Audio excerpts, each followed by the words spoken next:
to pop up. Hello, hello, I'll say in the chat. Hello there. From what I see, Rusty is here, Sneezer is here, Ifin is indeed, and I have 2 likes. What fun, 2 people, 2 likes.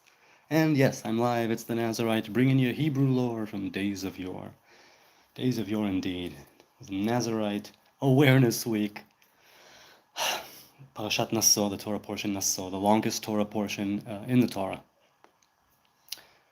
Hey, Rusty. Now, without Googling it, does either one of you know why the salute came to be and what it is and how and what its origin is? I'm going to speak a little bit about, well, the Nazarite ship, and I'll read a little bit of what Rabbi Yoshua Friedman wrote about Rabbi David Cohen, the Nazarite, who died in 1972. And first, I'm going to read a couple of comments. I was going to queue it up, but a siren went off about 15 minutes ago. And incidentally, if another siren goes off, I'm just gonna, I don't know, should I keep going and then edit it later? Let me know in the chat. If a siren goes off and I need to be away for like 10 minutes, should I leave it running? I don't know. I guess a stream is a stream. Who the heck knows? But, oh wait, somebody's answering. Many theories on the salute, lol. Not good with foreign words. Air raid or local? No, the air raid siren of incoming missile from Yemen. To the best of my knowledge, it was the sirens went off in Jerusalem and in the center of the country. Let's see. I was in the middle of saying, right, comment. I wanted to queue it up. But now I'm having a conversation today, a bit of a back and forth, not conversation, well, yes, a conversation, a back and forth with Alex Vidakovich. He commented on an old video, Why Take the Nazarite Vow? He's telling me the story of how he came to be a Nazarite, and he's now on his 3rd day of the vow.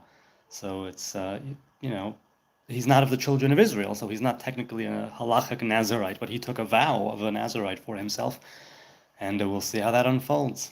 He was asking me how he should end it, if he should burn his hair, right, and shave his hair and burn it. And I told him, if you're not of the children of Israel, the Torah doesn't apply to you in that sense. And so maybe ask God how you ought to end it whenever you do decide to end it. You could end it at any time. But I'm getting ahead of myself. Oh, okay, well, so the chat is bumping? No, I'm sorry. I'm looking at the chat from last night, which I'm going to continue to read, because last night the little doodle awoke and I had to go away. Incidentally, it was just a squawk. He fell back asleep, but I'd already killed the live stream. So here I am streaming again, going back to the chat from last night. I'm just going to try and see where I was in the chat. Again, I would have queued this up earlier, but the air raid siren went off. So I'm doing this on the fly. Okay, so James Bong asked if I could have a beer if I wanted one. I remember reading that one. I can, but I don't. Oh, okay, so Ariel Marshall said, how can you trace anything back to Atlantis? Or am I misunderstanding? Yes, Sinizers mentioned something about Atlantean. Right, and I thought it was Atlantis as well. How can you trace anything back to Atlantis? As far as I know, is it speculated whether or not it was a city, but either way, it's lost. I think everybody can agree that for the majority, unless there are people who do know, it is indeed lost. Wait a minute, I need to put my tea bag. Wait, okay, I'll just dispose of the tea bag. I thought I had a bowl or a cup here, but I don't. I'll be right back. Okay. Baba boom. I have returned. So, okay, so all right. So Sneezer mentioned the Vedas, or the Vedics, right? In Hinduism, we were talking. What was it we were talking about? I'm not going to go there. I'm just going to start with something else, from a bit further down the chat. Talking about the Mayans there. Okay, Ariel asked, you guys ever wonder how much historical buildings, structures, artifacts are created recently to push historical narratives? You know, that makes me think of the movie Wag the Dog, when they fabricate a song and then stick it in the Library of Congress and pretend that it's like 60 years old in order to push their narrative. Buildings, structures, and artifacts created recently to push historical narratives. So when you say to push historical narratives, Ariel, I don't know if you're here or not. I'll just jump in the chat. Maybe he has. No, I don't see Ariel in the chat. But okay. answering it. I can't ask him. Maybe you leave a comment, Ariel, if you're watching this. But either way, do you ever wonder? I don't wonder how much historical buildings are erected or created to push historical narratives. I know that there are certain institutions, right? Let's say in a place like Israel, right? There are societal, right, establishments and institutions of a democratic state. There are also the religious, obviously, for different religions all over Israel. And so I don't know if it's things are definitely structured here to push historical narratives. And I wonder if Ariel meant that question positively or negatively. Architecture is, right? These are things which stand, you know, demolition and earthquakes aside, and I don't know what, but these building structures, artifacts, they are meant to stand. And so even he says how much historical buildings are created recently, meaning that they are trying to pawn off something new as old and say that it affirms something that's going on or that went on and is continuing. In Wag the Dog, when they put that record in there, pretend it's from the 1930s or whatever it was. So you're saying, I never wonder, Ariel, how much historical buildings are created to push historical narratives. I don't never wondered. But Sanizer said frequently. And he says to Ariel, he told him, I think we are in the laetal season when all of history is lies. The laetal season. Laetal? I don't know what laetal means. I'm assuming it has to do with lie. Robert says, there's a corner of the US Grand Canyon the government won't let you go. Interesting. Is that I mean, isn't the Grand Canyon a national park? Isn't it sort of open and there are park rangers there? If they don't let you go, whom do they let into that corner of the Grand Canyon? Ariel also asked Laetal. We'll see what that means. It has, oh, okay. So Sanizer says that has Egyptian stuff. Robert replies, would love to know the artifacts. Egyptian, do you mean proper Egyptian from Egypt, I wonder, Sanizer, or do you mean things which mimic that which was already found in Egypt? Because there, there are different symbols and structures, right? And the what is it? People with bracelets and handbags, right? And they appear in different places around the earth, all over the globe. If I'm not mistaken, something like that. Ariel says definitely, yes, definitely the historical findings in the media are very different depending on your global location. Historical findings. Which begs the question, can you trust historians and the media? And people have a lot of, different, each with their own opinion about that. They say that seeing is believing, but what do you do in this age when things can be fabricated and sort of shown retroactively, if you will, or said to be? Yes, they're very different depending on your global location. Yeah, I mean, many things go unreported in a country's everyday media. Presumably, it's a lot of local things more than it is foreign things, and that already cuts it by a great deal. Historical findings in the media are very different depending... Wait, hold on, I'm sorry. Oh. Hang on. Okay. Wait a minute, now the chat jumped. Hang on a second, I'll get back to it. Here it is. Historical findings in the media are very different. I think media as such, per se, is very different depending on your global location. So I don't know if historical findings have to do with it. I know that, as I say often recently, by the time it reaches me, by the time I'm consuming this media, whatever it is, alternative, legacy, I don't know what, it's already propaganda of one sort or another. That's what I think going in. That's what I think when I turn on the phone, when I hook up whatever, on the computer. By the time it reaches my eyes, my ears, it's already propaganda. It's already edited and censored and narrated in a certain way, right? To achieve a certain agenda, to sway me to this, that, or the other, to sell me something. All of the above, who the hell knows? Who the hell knows? You can't even get a drone there. Well, if they have ancient artifacts there, I'm assuming they don't want any outsiders and outside interference. That includes from the air. I have just regular black tea here this evening.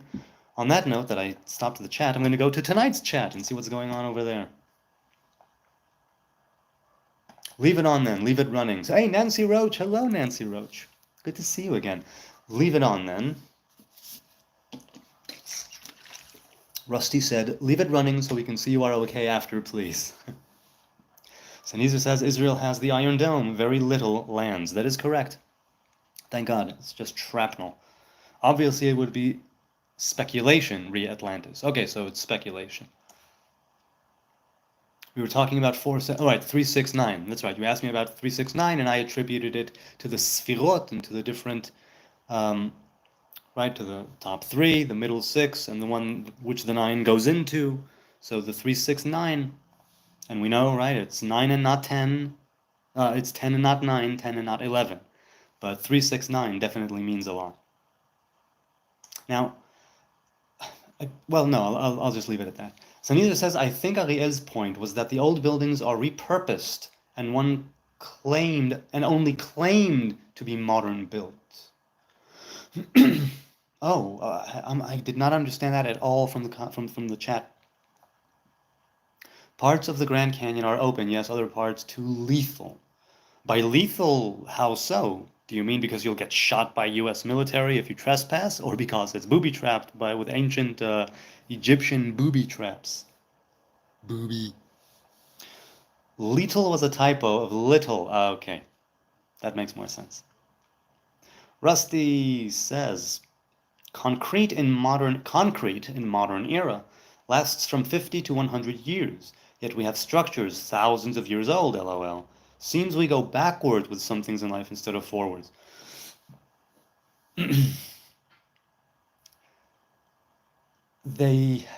Some people call them pseudoscientists, but some people, and maybe people say with good reason, I'm not a scholar or a learned person, I'm not versed in these fields or subject matters, but people say that there existed ancient civilizations, 20, 30, 40, 50,000 years ago, things that are unexplained, may harken back to way before recorded history, that's to be sure. And that there was a great, or several great civilizations that they died out, eradicated, I don't know what the deal is. Seems we go backwards with some things in life instead of forwards. Well, Rav Kook in the Lights of Repentance, or Ota Tshuva, the Lights of Returning, and he says that the great destruction comes from the fact that precisely this, we go forwards in some things, really, really amazingly lightning speed forwards, but we do it in order to satisfy or appease or fulfill the very basic of desires, the very material things. We take something great and we use it in order to, and we, let's say, debase it, for lack of a better term, and we minimize it. We ladle it. I mean, I'm paraphrasing and I'm doing a bad job at it, but with some things we go backward because we are still the same humans in essence. And even though we may go forward in some things, part of us is stuck back there in the ancestral environment, around the campfire, in trees, in the jungles. Humans. And I think that the great repair, the great benevolence of humanity will be when we are able to go forward in our material, existence, in our spiritual existence. And then things will go forward as we progress, instead of that it seems like we're going backwards. And in this specific, what Rusty is saying here, concrete lasts 50 to 100 years, and we have structures, thousands of years old, wonders of the ancient world. And I think it has to do with the nature of the times and obviously, advancements, again, in technology. And so if we're talking about concrete 50 to 100 years as opposed to those ancient structures, I don't know anything about that because I've never built anything with concrete. I've assisted, but I haven't done it on my own. But I digress a little bit there. But we go backwards with some things instead of forward, yeah. Because in some ways we are still back there. And we're supposed to bring ourselves forward. And to have those things in which we are going forward facilitate not just our base desires and not just our more material needs and wants, but a time when everything will be going forward. And because we choose to do it, because we understand the value of it, and we make a conscious effort to go in that direction. That's that whole idea of sanctifying the material, of bringing the male and female divine presence together, the masculine, feminine rather, and male, female for that matter. Divine presence together. Those attributes that bring new things and new life into existence. To go forward. Speaking of going forward, now I'm going to read a little bit from Nazir Elohim by Rabbi Yoshua Friedman. I'm going to talk a little bit about Rabbi David HaKohen HaNazir. He was the Nazarite rabbi of Jerusalem. He died in 1972. And in 1922, he wrote, and I'm going to just translate it on the fly. Again, the siren, I didn't have time to translate it. It says, I am the Nazarite. Yes, I am the Nazarite. A stepping stone to a prophet, or a what would it be? Well, a step on the way to prophecy, let's put it that way. Thirsty, aching, expecting, longing for the drops of dew of heaven, the revelation of the Chokhmah of Adonai, his kindness and his truth.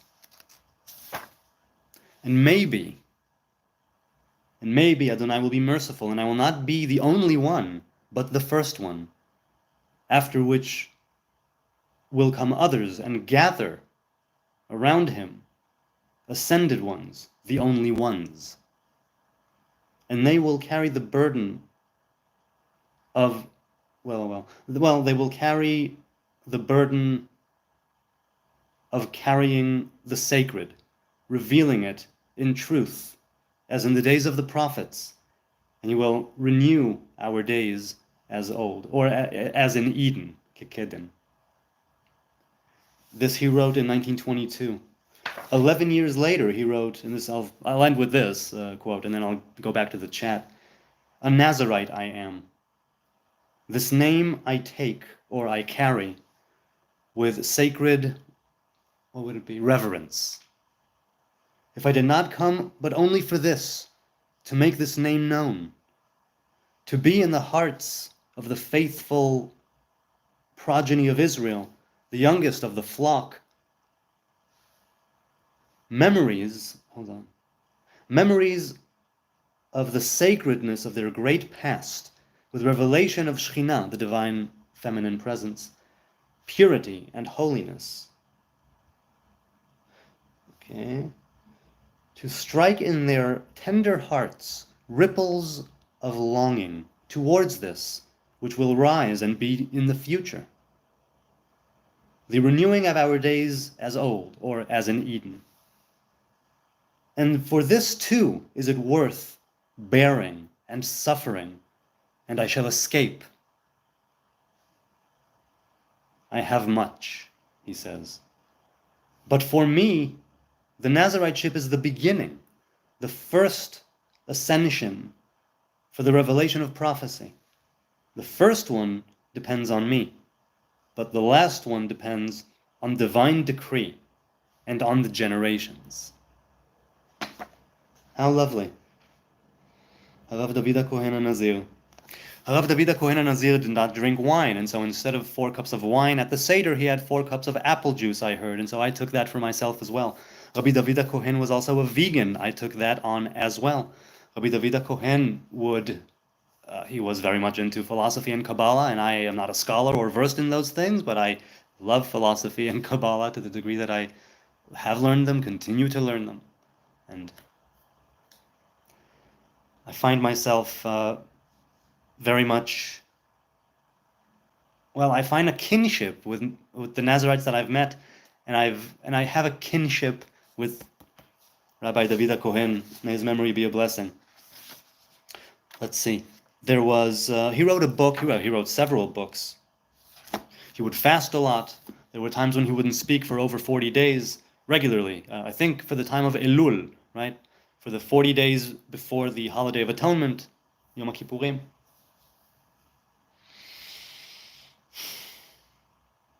The Nazarite ship. The Nazarite ship. In Parashat Naso. Just a few verses that hold a world entire. And even though, yes, you could say that about the entirety of the Torah and it would still be true, the Nazarite ship is something that every single human being who is part of the tribes of Israel can do. You can be a slave or a master. You can be a man or a woman. You could be of any tribe. Something you can do for a set period of time when the temple is around. And this is something that I read yesterday from Nazarite ship in this day by Rabbi Uri Einhorn. Baruch atah Adonai Eloheinu, melech haolam, she'akol nהיה b'dvaro.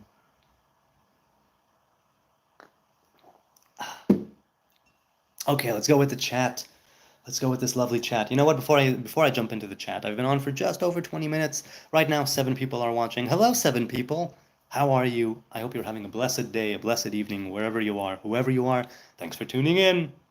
And I hope I provide a little bit of value, entertainment, something. And maybe we'll be able to bring down some teachings into this very life. The Nazarite ship is for the living, much like the other commandments are.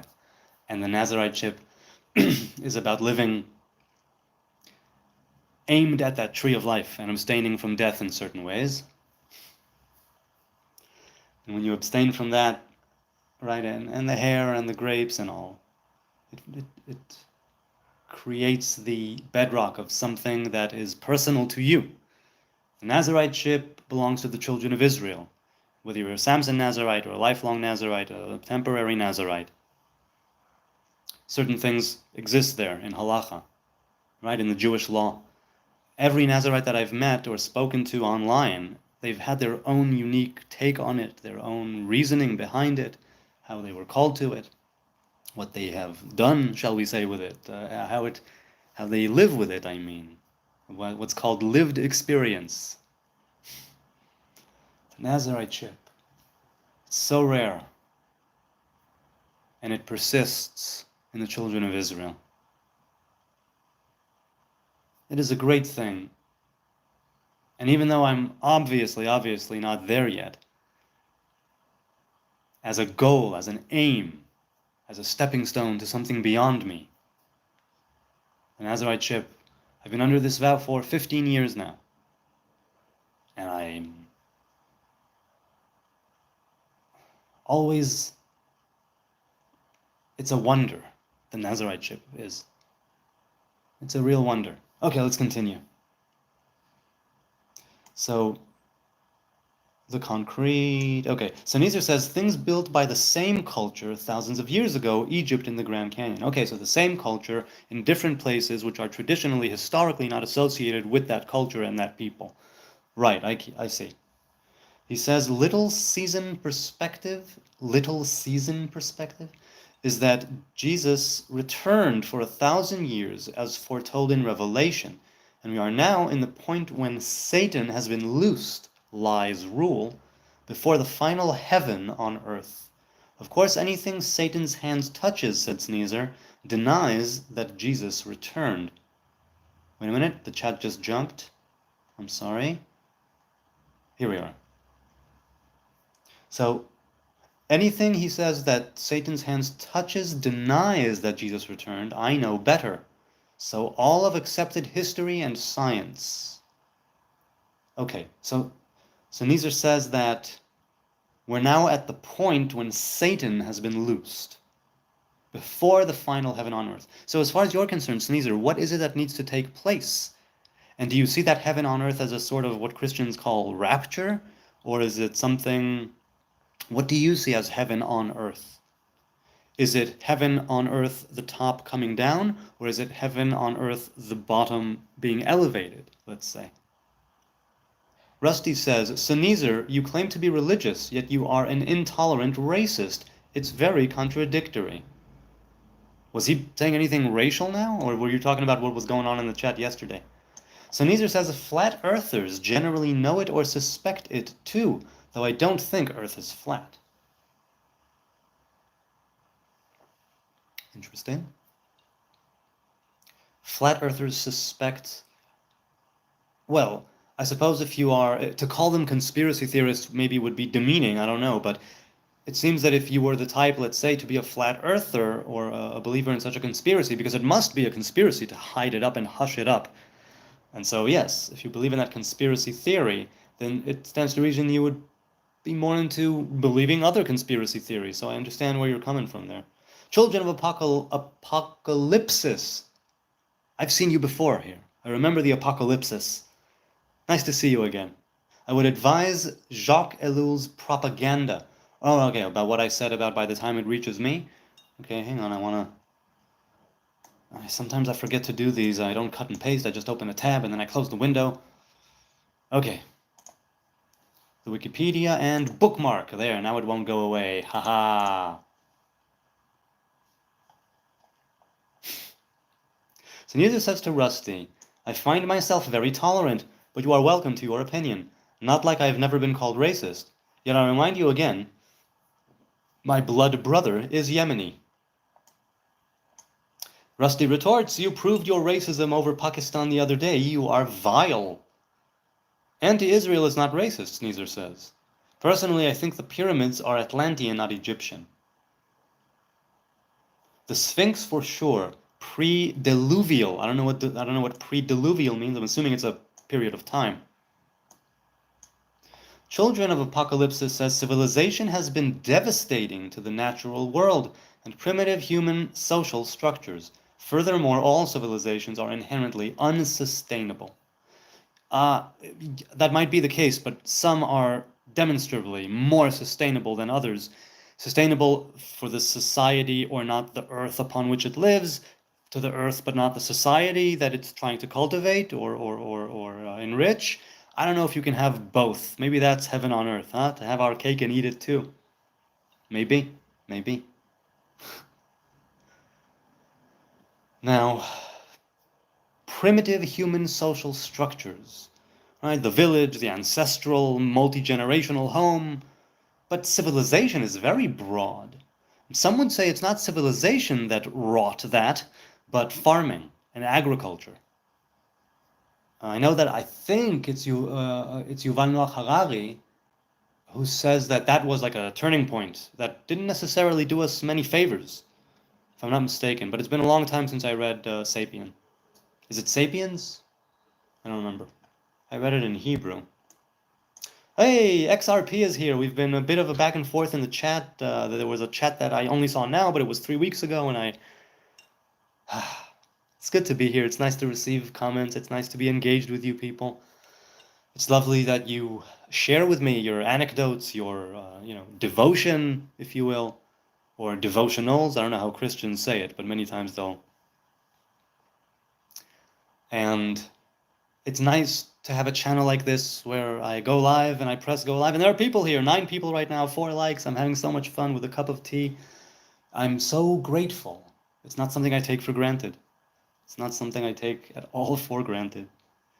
We all have a moving average. There's a math equation for this. We all have a moving average. See, now this is beyond my pay grade. Math is not my forte. So I don't know what a moving, well, I can understand in my intellect what a moving average means, but I think that so many factors involved, so many variables. So again, right, progress versus preservation. It's nothing that I can tackle, to be sure. I suppose that I have the individual personal things that I would want to preserve and that I strive to preserve, and things where I go progress over preservation. Sunita says to Rusty, and few consider me religious, myself perhaps least of all. I support religions, all religions, he says in parentheses, but don't follow any very closely. Rusty says long-lasting stuff doesn't benefit certain people. I remember reading about the light bulb being nerfed, so we have to buy them more often. Yeah, that makes sense. Makes sense. You want to keep industry going, right? You want to make money. Makes sense. And I was going to say that about, let's say, appliances People say, oh, they used to last 40, 50 years, and now in 10, 15 years you got to get a new one. I've heard this. I haven't experienced this yet. I don't know. My God, I've had my own home. Well, you know what I mean, outside of my parents' home, that is, for like 23, 24 years now. And I don't know. I'll have to get back to you on the appliances that we have and that we've. A spiritual moving average, says Kidotech, is embedded in the planet. We are going through one now. So yeah, I guess a moving average is something that I don't know about. I thought maybe I did, but from this I can infer that I don't. And a spiritual moving average at that is something that I might have even less of, a way to grasp. Sneezer says to him, I was just watching a video from Anton Petrov mentioning how we can't be sure the order of anything at distance. Well, what do you mean of distance? Are we talking about physics on the order in which particles move around in a cell? Or, I mean, what are we talking about here? Or in an atom? I'm ignorant. I don't know who Anton Petrov was. Children says we must rewild ecologically and anthropologically, my friend. To rewild.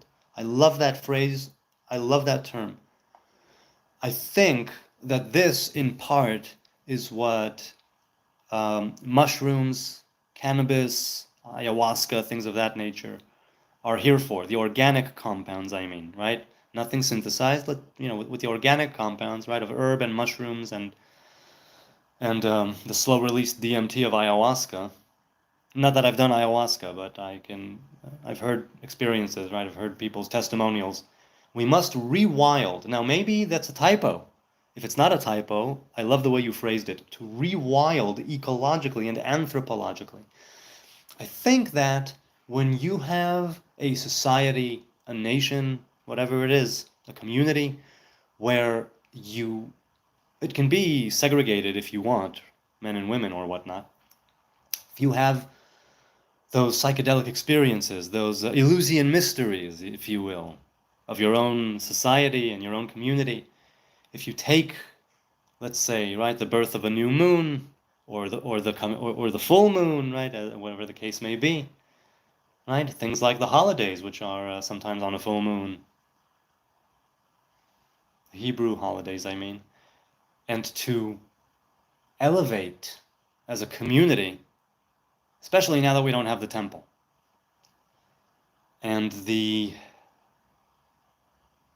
something that keeps you wild, and in other times you don't have to be as wild, meaning that you integrate that psychedelic experience, you rewild yourself periodically, and then you're able to navigate this modern world with more empathy and understanding. Because your outlook is facilitated not just by everyday life and the experiences that you have there, which are ample and many and great if you aim for that, but to have that rewilding as a community, right, as a sacred ritual. I don't know why my mind took me to psychedelics specifically, but something about that wildness that you say, right, to rewild, meaning that we have lost something and we need to rediscover it. And I think that's part of what the organic psychedelic compounds, I think that's part of what it does. I think that's part of what it facilitates. It keeps you wild at heart, and it informs you. That's been my experience with psychedelics. Every single one, pretty much. Every single time that I have engaged in it.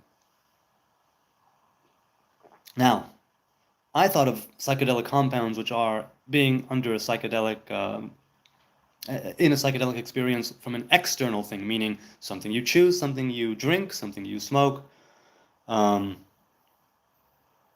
inhale, whatever. But if we talk about a psychedelic experience that keeps you wild from the inside, that's prayer for me. That's meditation. That's something that can give you understanding and empathy, because that's, again, what you're aiming for, and understanding.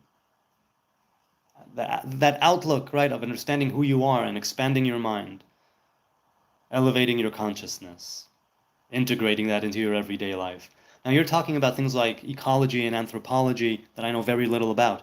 But if we're talking about ecologically, meaning the world around us and my immediate environment here, and if we're talking about anthropologically, as in the experience of the human species as we know it now, then the psychedelic experience, be it substance-induced or from inner work or whatever, it's something that is, what's the word, endemic to the human race and spirit. And that's why I think my mind went to psychedelics when I read Rewild, when he wrote Rewild. And I hope it's not a typo, as I said, but even if it was a typo and you meant something else entirely, Rewild is great. What a rant. What a rant I just made.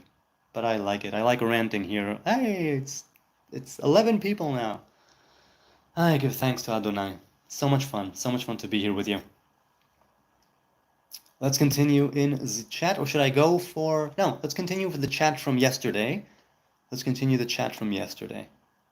Ariel said, some countries promote biblical archaeology, for example, while others promote the opposite. So right, last night in the chat, Ariel said something that I spoke of now, right? That progress versus preservation. Sneezer said, one of my latest videos, Why We Live in Clown World, expressly deals with that. Ooh, that reminds me of Stephen King's It. Sneezer says, no, usually in dry communities they use grape juice.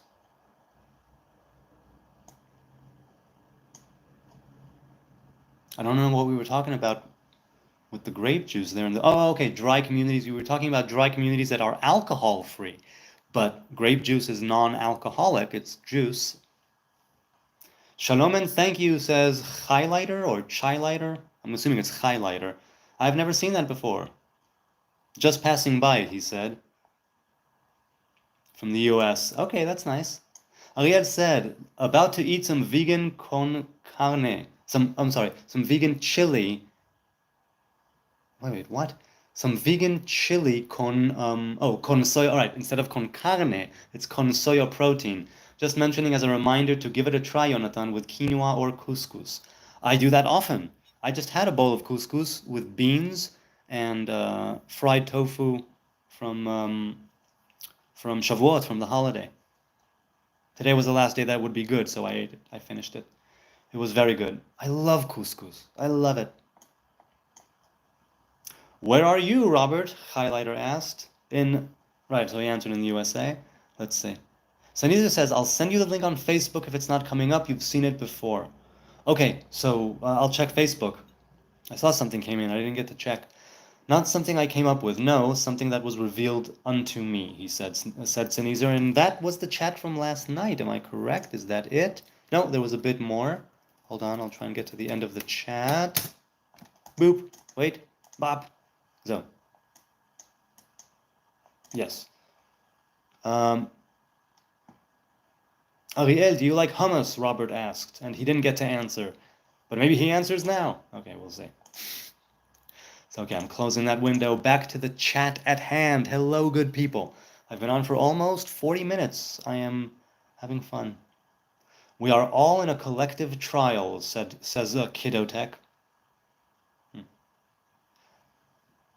Yeah, we all go through many trials, and humanity is on trial. What does Woody Allen say in Love and Death? I mentioned Love and Death yesterday, too, or a day or two ago. Aren't right? So he said the opening monologue is, right, I'm about to be executed for a crime I didn't commit, but isn't that what humanity isn't that what humanity is? Aren't we all executed ultimately for a crime we didn't commit? Rusty says, the guy who invented a car powered by water disappeared, LOL. It would not benefit the moneymakers, so maybe he was taken out quietly.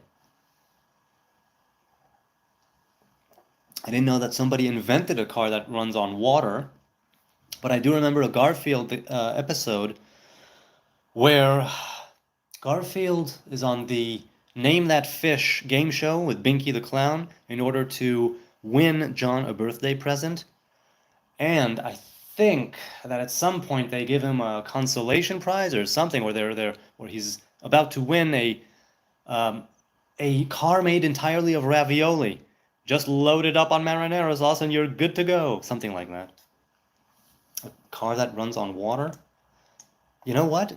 There's a bit in that 70s show as well. It runs on water, man. That's what I remember. I remember that bit. I don't remember who said it or when. I think they were in the circle at some point in that 70s show. It runs on water. That's what I remember. People, fill me in. Am I correct? Is it that 70s show? I think it is. I'm hearing Hyde in my head. Sneezer says because we have more potential for good, but it requires understanding. Oh, I'm sorry. He says to XRP, we passed the trial. Now we have to understand why. If we have more potential for good, it requires understanding. I I don't know what trial, we passed or didn't pass, but I do agree that we have the infinite potential for good, that it requires understanding. Understanding, right, is making connections. It has to do with knowledge, with knowing and making right, we have somebody presents you with a fact or phenomenon, right? And then you're able to understand it, and then from that understanding you're able to extrapolate, if you will, and make a connection that's not simply something that someone told me that I understand, but now I'm paying it forward in reality in some way. And in that sense, it requires understanding. Yes, we need to make those connections. And now we have, right, something like the internet, which physically, digitally connects us. It's mirroring this spiritual internet. And we need to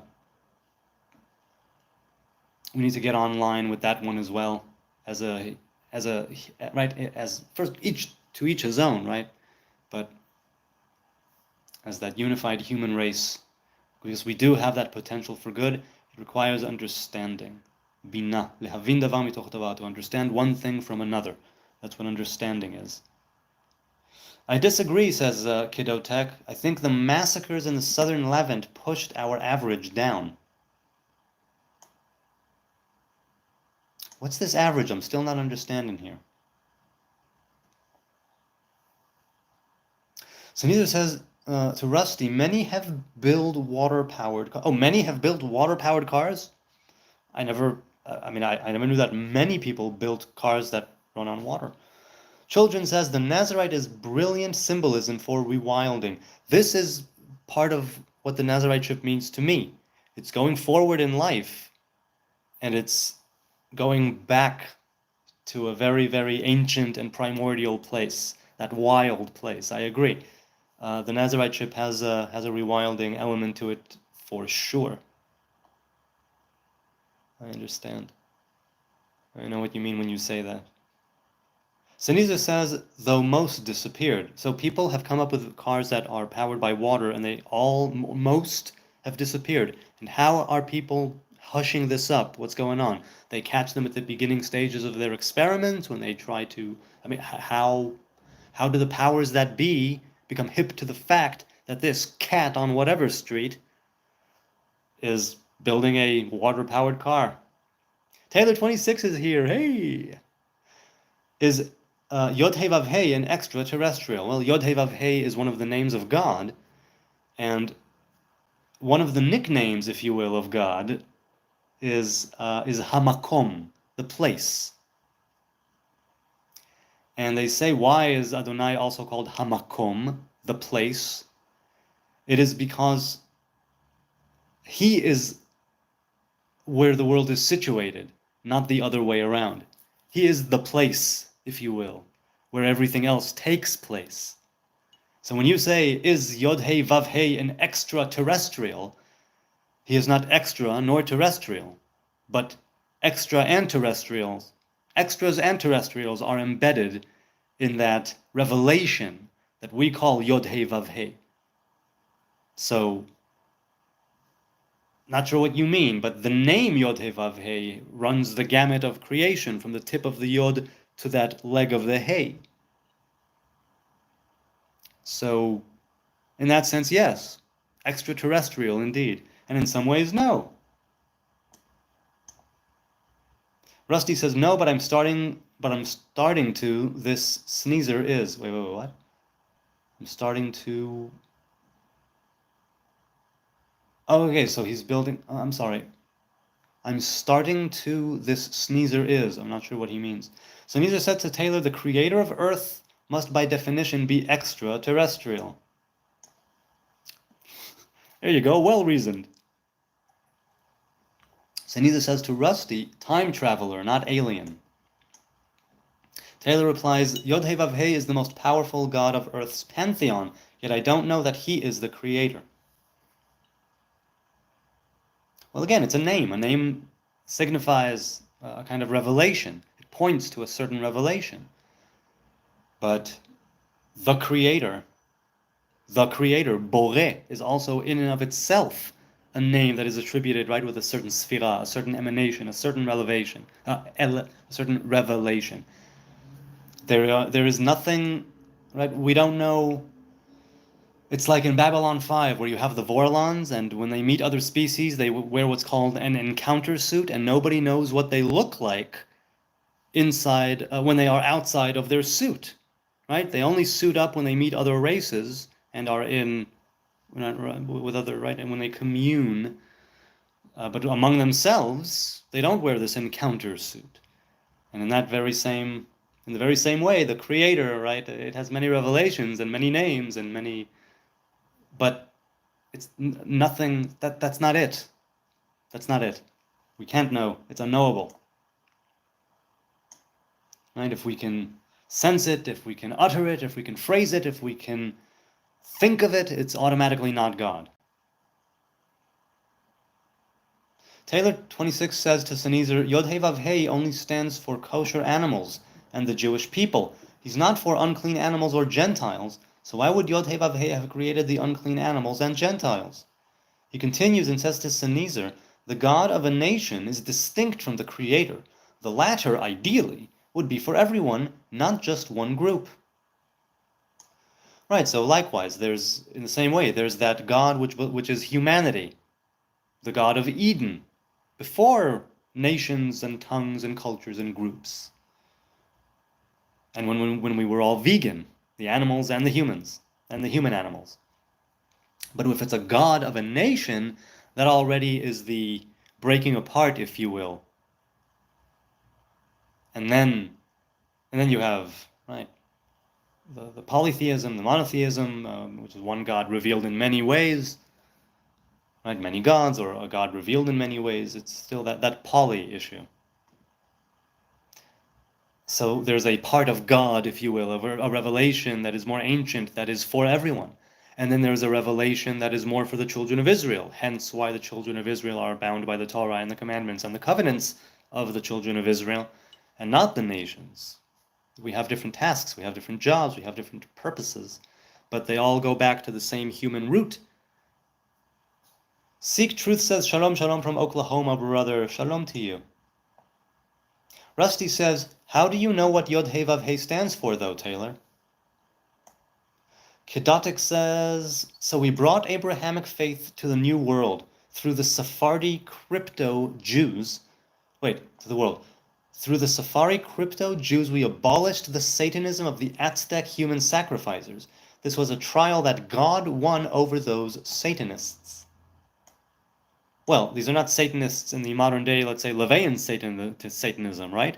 Like the Church of Satan kind of Satanism. You mean Satanism as in that which comes from the adversary, something which is impure, which is not desired? Is that what you mean? Oh, that hit the spot. That hit several spots, I'll tell ya.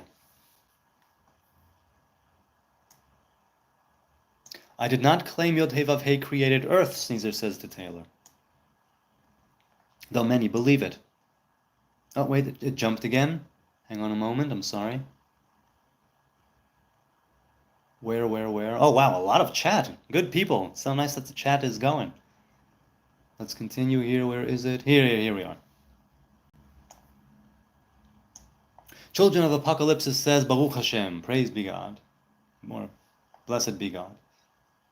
Blessed is the name. Saniza says, all that needs to take place is humanity understands we've all been forgiven already. The majority of humanity, says Sneezer, thinks they are unforgivable, and thusly wants their enemies, who they blame, to be likewise punished. The punishment is almost over. Right, so it's a never-ending circle or cycle of violence and punishment and enemies and placing blame. And you think that stems that that enmity stems from humanity thinking that they are unforgivable. Oh, pardon me. I think humanity is right in thinking that they have the potential to do things that are unforgivable. In the Torah, we write something like murder. The murderer is put to death, and it says specifically in the Torah that the blood that was spilled will not be atoned for but with the blood of he who spilled it.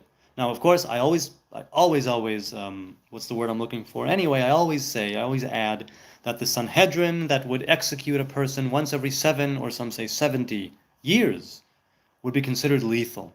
And it would almost never happen. And they would do whatever it was in their power to not have to execute someone. But if they had to execute people, they did. The punishment is almost over, he says. Taylor said to Sneezer, are the Egyptian gods real? Their doctrine was against Yod-Heh Vav-Heh's doctrine, it seems.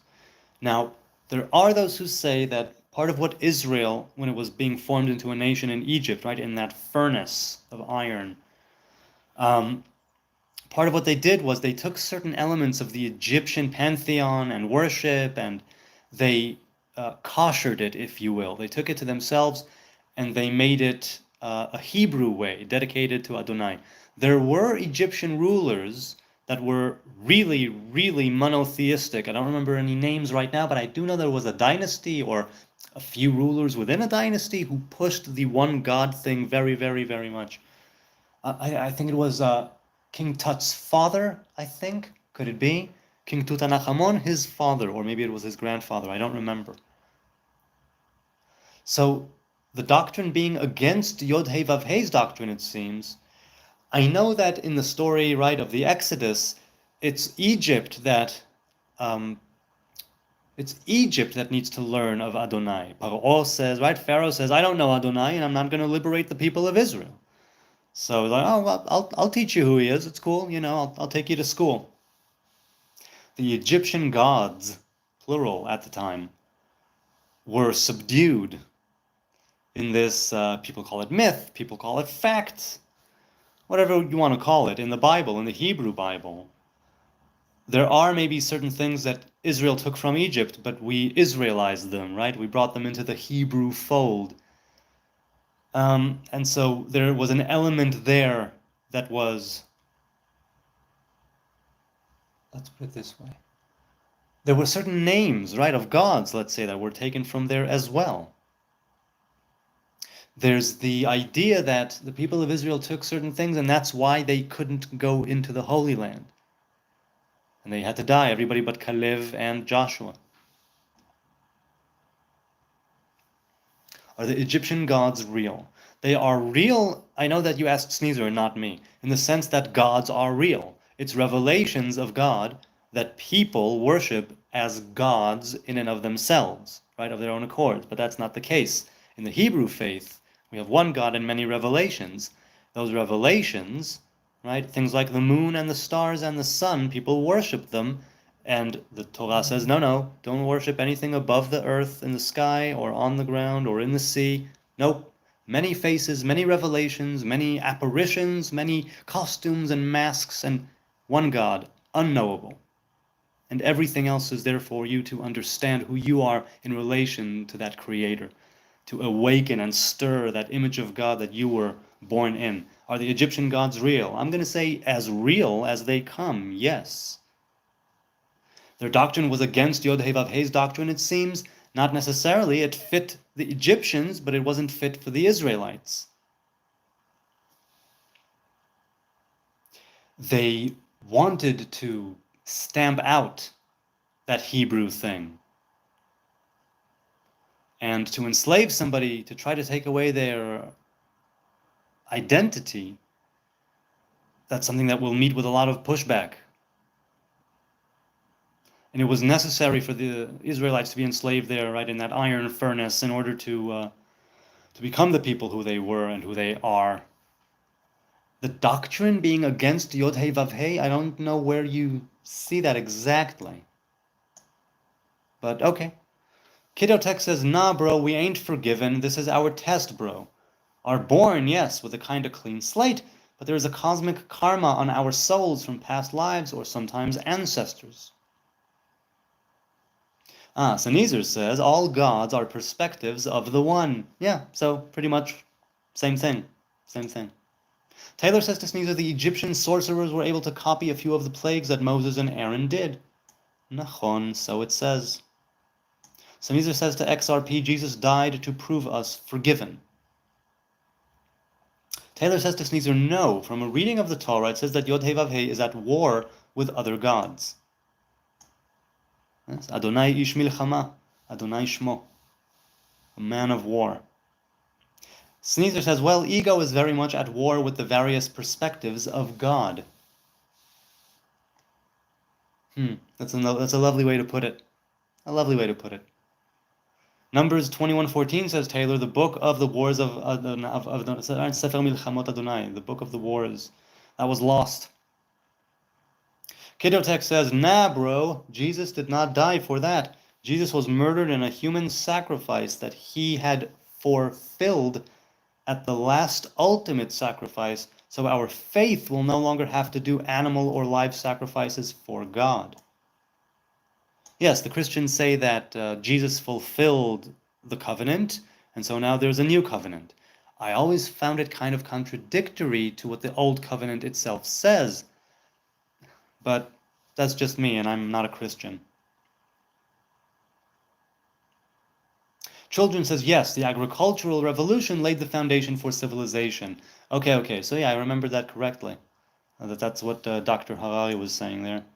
Sneezer says Jesus wasn't murdered, knew he would be sacrificed ahead of time, even planned to be. And again, whether you think that it happened or not, whether you think that it's myth or fact, it says something about the nature of humanity and what we can do, what we ought to do, what we might want to do. Right? I don't need to believe that Jesus is God or Son of God or that he even lived in order to read the gospel and say, there's some wisdom there. I won't take faith from it, but I would take wisdom. You know what I'm saying? That's how I treat it. And again, I only read it once, but the gospel is something that I very much connected with which is why I say often, it could very well be that if I were around at the time, I would have followed him as well, while he lived. Divine covenants require blood, Sneezer says. Yeah, and I think that much like we are supposed to circumcise our heart and unstiffen our necks, meaning there will be a new reality, like it says in, is it Isaiah? Right, the new heavens and the new earth, Hashamayim HaChadashim v'ha'aretz HaChadasha, a new covenant,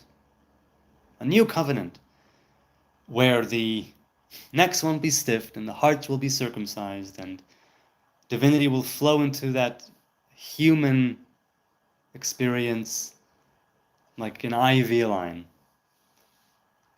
The blood requirement will no longer be there. So you're saying that he was the last sacrifice and up until that moment it had to be with blood. So I see what you mean. And I may not say, yes, he's the Son of God, my Lord and Savior, blah, blah, blah, blah, blah, because I'm not a Christian. But I'm thinking that sort of thing can make sense if what you are aiming for is a world where, for instance, animal sacrifices are no longer necessary. And we realize that life is more sacred than that. And with that mindset and that sort of frame, we are able to sanctify life first in the temple, and then from there, right, Ki mitzion tetzeh Torah, and then from Zion to the entire world, which is why I say I don't think it's necessarily going to be. I don't think there necessarily will be a third temple. I don't think it's a necessity. But if it will be, I do hope it's vegan. And if not at first, then again, through the course of time, we make animal sacrifices as in days of old, and the vegetarian sacrifices, and the holidays, and everything, purified priests, Levites, and Israelites, and prophets and Nazarites, kings and queens, and all of that, and we make more connections, we understand more, and again, it ripples out, and we will require no animal sacrifices eventually. And we can bypass the temple entirely. We can bypass it. I say this all the time. We were the original temple. There was no temple in Eden. There was the image of God. Right? Man and woman. Humans. Kidotech says, Jesus, I think, was caught in a rebellion and thrown under the bus. The think that he died in the name of God, thus moving the name of the one God over all other nations' God, and it worked. But many people died during that revolt. Many people died during that rebellion, the time under the Romans. Many people, so the rebellion eventually failed, right? With the Bar Kokhba revolt, I think, was the last one. Ooh, wow, Ella is here. Hello, Ella. Good to see you. Eiza kif. Ella says, does the tagin have a value, numerical, or any other way? What are your thoughts on why only the 7 letters? So yeah, the 7 letters known as Sha'atnez Gitz.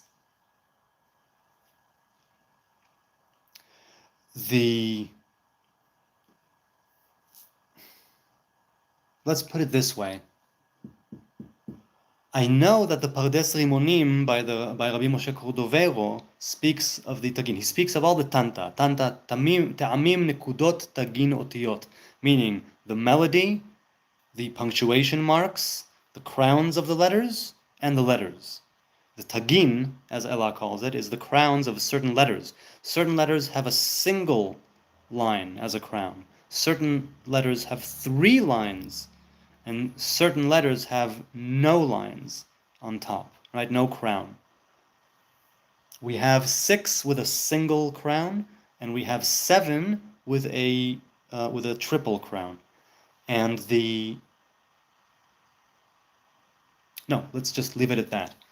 I'm pretty sure that he speaks of it in Pardes Rimonim, but I don't recall right now, and I'm not going to go get it and look. What are my thoughts on why only 7 letters? Well, we are taught, it throws me back to Sefer Yetzirah, right?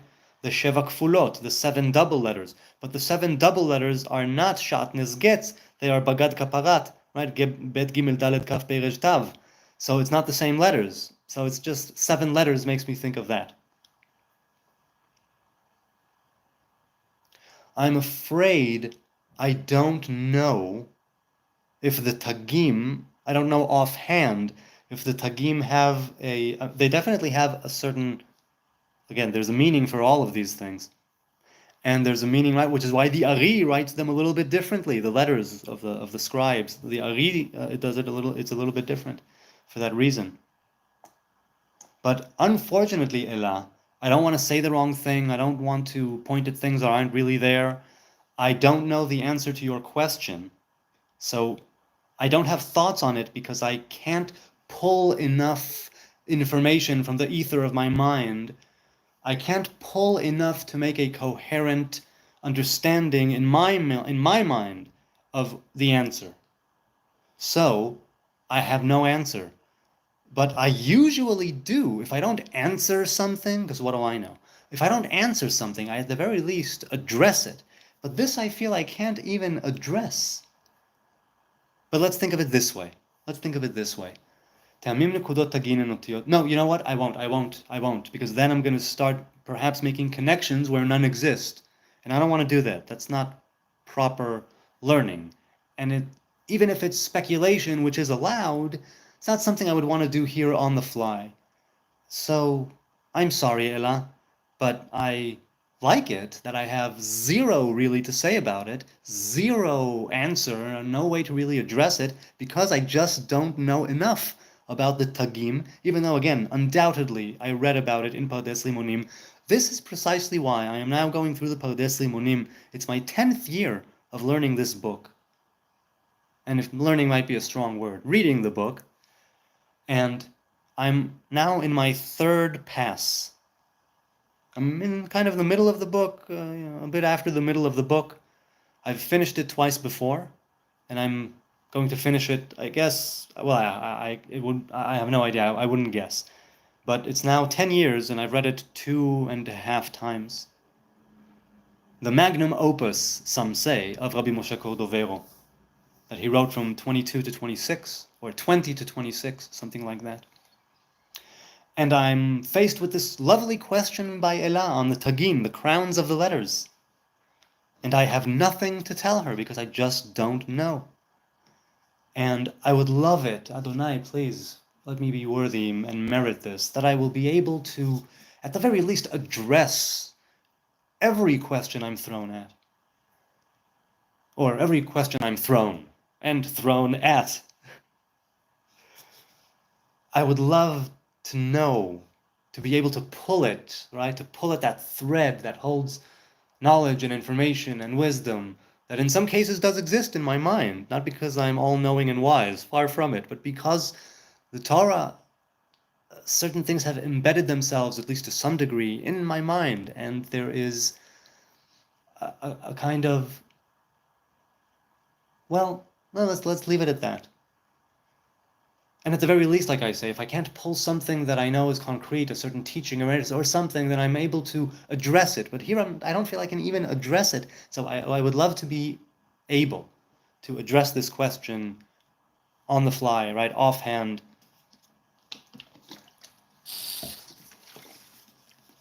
And I welcome the opportunity now to reach that point in later in the book, Pardes Rimonim, where he does talk about the Tagim.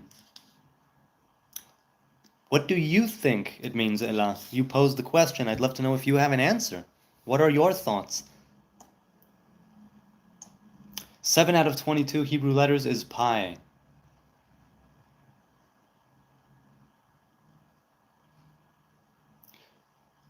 That's nice. Kidotech says, the whole world knows our God. Oh, pardon me. The whole world knows our God thanks to Christ's sacrifice. Thanks to Christ, most, the world knows of our Judean Abrahamic God, the Almighty One God. So neither says to him exactly. Ooh, pardon me. Taylor says to Kidotech, that's a good point. I don't read Hebrew. It's only due to the Greeks and Romans that we have the Bible. Yeah, nachon. Physics and time dilation, yes, said Sneezer. Kidotech says, I'm throwing hearts at you, Nazarite. I'm happy to hear and see you. I am happy to be seen. I am happy to be heard. I'm happy that there are things to hear and things to say and things to see. And thank you for the hearts. Thank you for the good vibes. It means a lot to me. I see them right popping up every now and then, and it's a cute little thing. Hey, Wolfshans is here. How's it going, my Hebrew? Hope the family is well. Yes, we are. Thank God, I give such praises to the Most High God. Nothing is certain, it could always go wrong. Come in when it's raining, go outside when it's gone. That's the Grateful Dead right there. And yeah, nothing's for certain, and I give thanks, I give praises to the Most High God, because I am sitting here in the comfort of my home. People are happy and safe and well in their beds, despite the air raid siren an hour and a half ago, or whatever it was. Shrapnel, because the state of Israel cares so much about its citizens. Shrapnel remains. Speaking of the Egyptians and enslavement and bondage and Israel and gods, it says, the more that the Egyptians tormented the Israelites, the more the Israelites became, the more they grew abundant, the more they multiplied, and they broke out, and they spawned. Right? People shooting ballistic missiles at us because of this war of the gods, if you will. I know, it's the same God. Okay. Lots of new and frequent faces. Good to see, said Sneezer. Yeah, it's nice, huh? It's nice that people drop by, even if it's only to drop by. Or even if it's just to quote the Princess Bride, my God, what is that thing? James Bong, shalom to you. He says, shalom lekulam. Baruch Hashem from West Kentucky. Bacchus. Bacchus is the god of wine and fertility, right? Or is it just wine? Bacchus is the Roman one, right?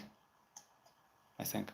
Children of Apocalypse says the Industrial Revolution and its consequences have been a disaster for the human race. Kaczynski. Well, let's put it this way. Hopefully, we will be able, phoenix-like, to rise from the ashes of the destruction and the disaster and the consequences of this revolution.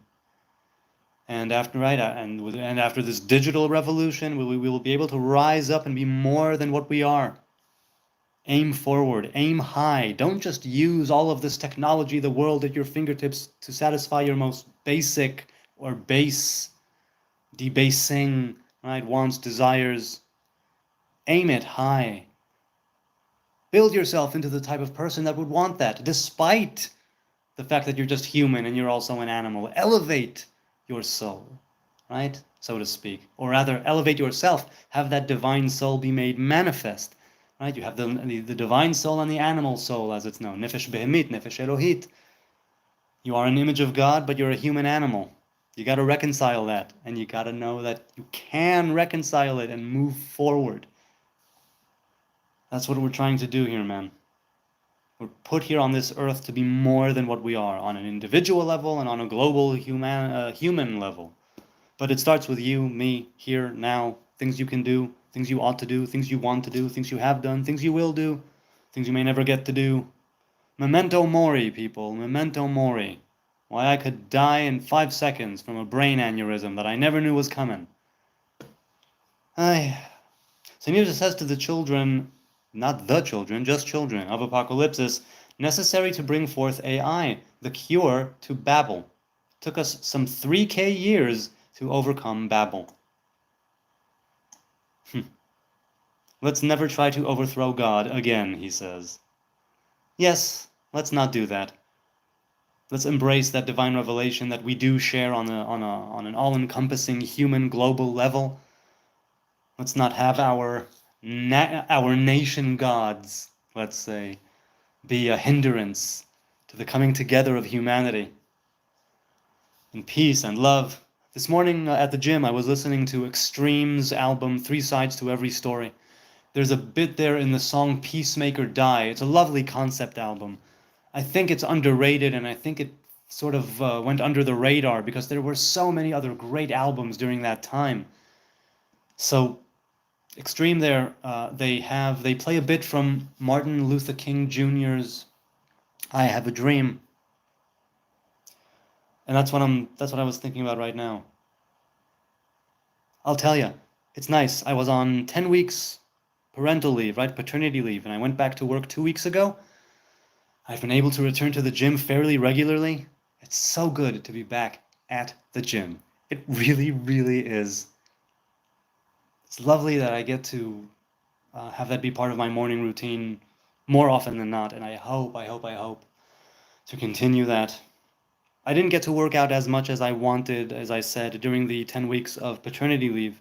I worked out other muscles, to aches and pains I did, but I didn't have proper workouts regularly, and so I am so thankful.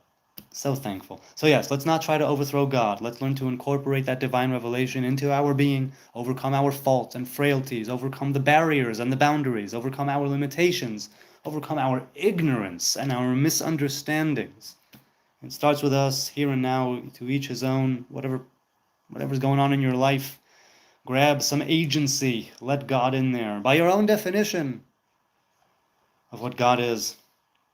Children says, yes, the garden where the tree of life was is the wildest place. This was before the domestication of plants and animals. Yes, I'm inclined to agree that as a kind of metaphor, allegory, it certainly points to that. And if you think it was an actual physical place, and it also has that element, I mean, it mentions certain rivers like Prat, which exist on the banks in Iraq. But again, the Torah is allegorical. It has practical commandments embedded in it, but that's also why we have the oral traditions, and it's when it speaks of Eden there, whether you think it was a made-up place, a mythological, a conceptual thing, or whether you think it actually de facto existed in the earth as we know it now, someplace on this world, right? It speaks of that wildness, of that innate human thing before we split up into all of those things that divide us and cause strife. We'll be able to come back in brotherhood and in humanity when we cultivate our wild side, right? Born to be wild, we're born to rediscover that innate, primordial human thing, and that connects automatically to the divine presence, as far as I can tell. But I grew up, modern Orthodox in Jerusalem, so it's indoctrinated, so I don't know how it would be otherwise. I know only my experience. So Nisa says also, kids can partake in grape juice communion, so it's far more prevalent. Few actually use wine in my experience. Well, I would think they do. Wolfshan says, love you, bro, but have bronchitis. Oi, I'm so sorry. I hope you feel better, man. I hope a speedy recovery. Hitting the sack. Catch you on the flip side. Hey, man, I hope you're doing better. Wow, he wrote that 40 minutes ago, so I hope, Wolfshans, wherever you are right now, I hope you're snoozing and feeling better. Get rest, and don't talk too much. Eat ice cream, I guess. Oh, no, I'm sorry, that's for the throat. The bronchial tubes are down here. Maybe Catholics, I don't know, said Sneezer. Yeah, I would think Catholics would use wine, and maybe a few others as well. We are all in a box, said Ella. Jesus is the way out of the box, by the way, Sneezer says. I like boxes, James Bong says. It's a 16 by 16 box, Ella said. Most of humanity is in a box 10 by 10. 10 digits, Sneezer says. Rusty says Stanley Meyer, I think his name was, invented the water-powered car and then disappeared. Was he a Yid? Was he a Jew? Meyer. That 70s show was awesome. They did an update to it. That 90s show, I think it was. I think that it was an 80s and perhaps a 90s show. I didn't watch any of them. And I didn't watch the last seasons of that 70s show either. I watched maybe up to 4, and then it just didn't hit me, right. 16 by 16, 256, 2 and 5 times 6? Don't you mean 2 and 5 and 6 is 13? Okay, it's 11:20. It's 11:20, and I've been on for almost an hour and 20 minutes. I'll keep going for a bit more, and then I think I'm going to say goodbye, because I'm starting to feel the waves of tiredness starting to descend. And tomorrow is a long day before Shabbos, but there's still a lot to do. The Shabbos of Parashat Naso, the Shabbos of the Nazarite, the Shabbos of the sacrifices of the heads of tribes at the dedication of the tabernacle, and we have what is considered the laws of impurity and what camp you are ejected from. And we have the priestly blessing, and we have the work of the clans of Gershon, the Levites, and Merari, the Levites. There's so much, the longest Torah portion, and the verses of the Nazarite ship. The Nazarite ship, ladies and gentlemen. What a great thing for the Hebrew people. A path that is for everybody to partake of in the Hebrew people. And many people who are Nazarites, Rabbi Yehoshua Friedman included, say that yes, we're all meant to embrace the Nazarite-ship. It's something that is there for everybody, and we are urged to take the vow if we're called to and moved to take the vow. Because of external experiences, because of something internal that is awakened, awakened, yes, awoken, whatever it is, the Nazarite-ship. A few short verses that hold a world entire. I think I'm going to stop now. I think I will stop now. This has been so lovely. I don't want to stop, but I think I should, because I want to give you guys 150%, and if I start rambling, even more so, if I start to get tired and lose my train of thought, and if I'm not able to be of entertainment, and value or whatever properly, the way I would want to do it. So I don't think I'm gonna keep going right now. I think you guys, I appreciate your time and your kind attention, so I want to make it worth your while, is what I'm saying. Well, I'm sure that if I could broadcast for another hour and get more tired by the minute, and you'll see some entertainment then. Oh, yes. But for now, I called this video Nazarite Awareness Week concluded only in the sense that it was the first one, the middle one, and the last one. But the Nazarite ship is never concluded. And somebody asked me, was it yesterday, when it will be done? And I said, I will go to my grave, hopefully still under this vow. That's what I say. And I say maybe it won't be concluded even then. And I have said this before. I have a sneaking suspicion based on absolutely nothing that my Nazarite vow is continuing somebody else's Nazarite vow who vowed for, let's say, 1,000 years, but didn't get to live that out. I have a weird feeling that I'm continuing somebody else's Nazarite vow. I can't explain it. And there's a very high probability that I'm way off and completely wrong, but it's something so, well, it's something so significant that for some reason I think of it as a continuation of something more ancient, not just in the sense of the Nazarite vow itself and the practice, but this actual vow. And I don't know why. I have no idea. Pardon me. On that happy note, see, I'm starting to ramble and not in a good way. Oy, I'm tired. I hope I have a good night. I hope you good people have a good night. I deeply appreciate your engagement and your likes and your subs, your views. It's so much fun. So much fun to click go live and have this conversation with you for almost an hour and a half. And and there's comedy, and there's a bit of Torah, and there's a bit of Hebrew lore from days of yore, and modern Hebrew lore as well. Things that are being written here and now by modern day Nazarites in Jerusalem. It's a wonder to behold. The Nazarite ship, a stepping stone to prophecy. Prophecy is what humanity is capable of. May we all merit this eventually. It says in the book of Yoel, right? It says that all flesh will know God. It says in the prophets, right? We won't need to ask, we won't need to wonder. Like I said, it would be sort of an IV. It would be as clear to me, let's say, as this phone is, as this laptop is. To return to Eden as a unified human race, partake of the tree of life, of its fruit, to cleave unto it, to hold onto it, to usher in that Edenic Sabbath. This is part of what the Nazarite ship is. I've said before that the Nazarite ship, I see it as something which it belongs to the children of Israel. That's what it says in Numbers chapter 6, verse 2. Right? It says, speak to the children of Israel.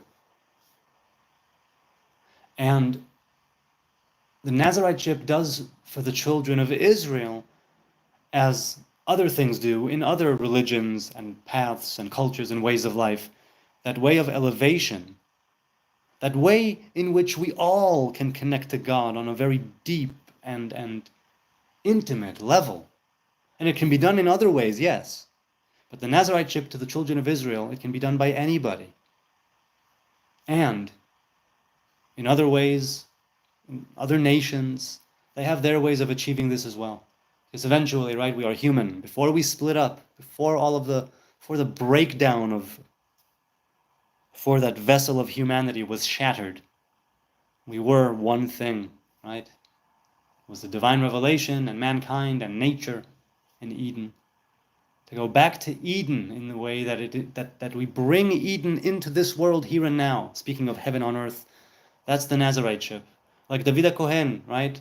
Nazarite, vegan, trying to elevate himself by studying Kabbalah and philosophy, fasting, abstaining from speech for long stretches of time.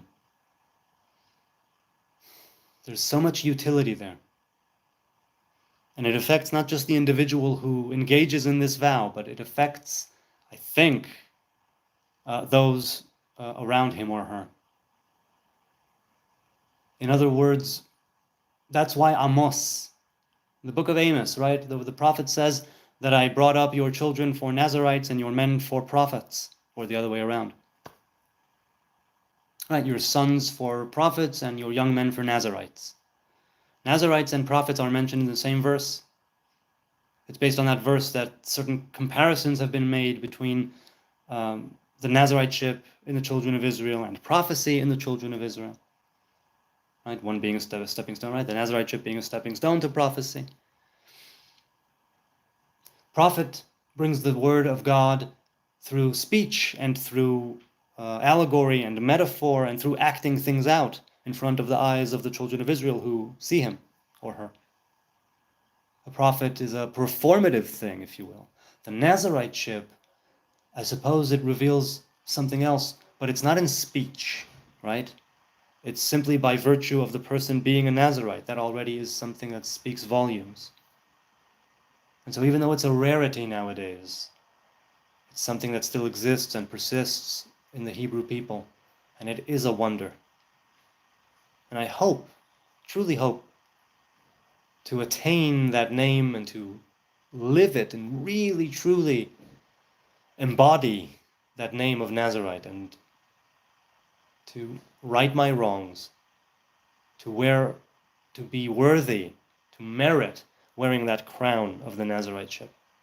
Because it's an ongoing thing, right? It's an ideal that keeps getting further away from you the more you go, the more you approach it.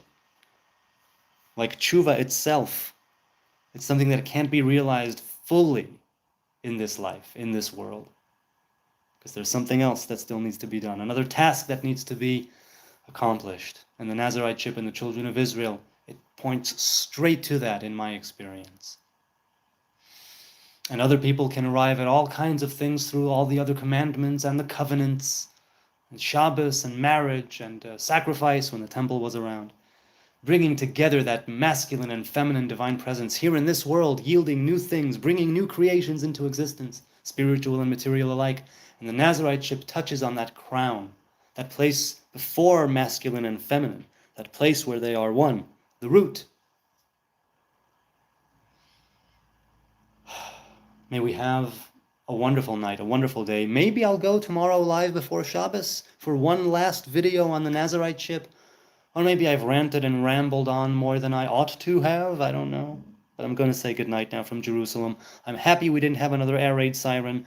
And on that note of the siren that showed up before I went live, peace and love throughout all of creation. May death and destruction, war and bloodshed be lifted out this very moment as I speak from creation. May we be able to come together in brotherhood, peace, love, understanding, revelation.